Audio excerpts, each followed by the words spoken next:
Hey everybody, this is Dan Petrak, and this is my week 6 or chapter 6 video over the story, and it is about God's people wandering in the desert.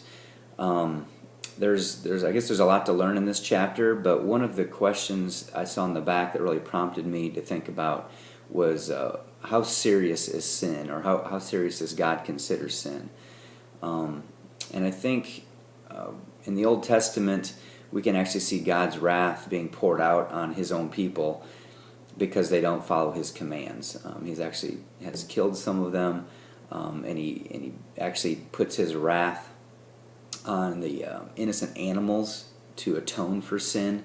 So we're actually seeing, kind of a direct wrath or atonement process right in the Old Testament. And I thought a lot about this last week. I was at a traditional service in Storm Lake, and we're doing confession and forgiveness.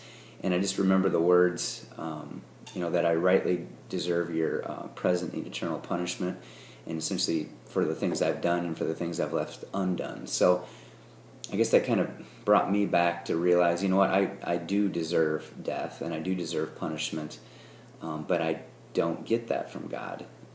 He gives me something much different.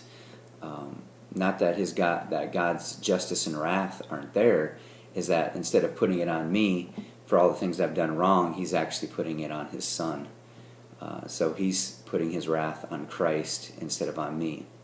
And when I'm reading this chapter in the story, I'm seeing wow, that's God's justice and wrath is being put right upon the people at that time, and that's the covenant that they're under, with the result that He wants to be with His people. And I know He wants to be in a relationship with me. He wants to be with me. And I do thank God that He gave His Son to allow that to happen for me.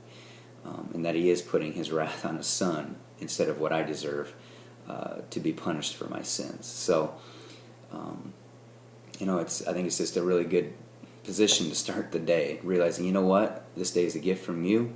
I deserve, honestly, not to be here or even to come before God, but He chooses to allow me to do that, and He chooses to put His Son in my place. So that was my take from the wandering, and I think it's very evident today that even God's people wander, and that God still wants them to come back to Him, and that God is just, and He does still have God's wrath, but it's put upon His Son instead of me. Have a great week.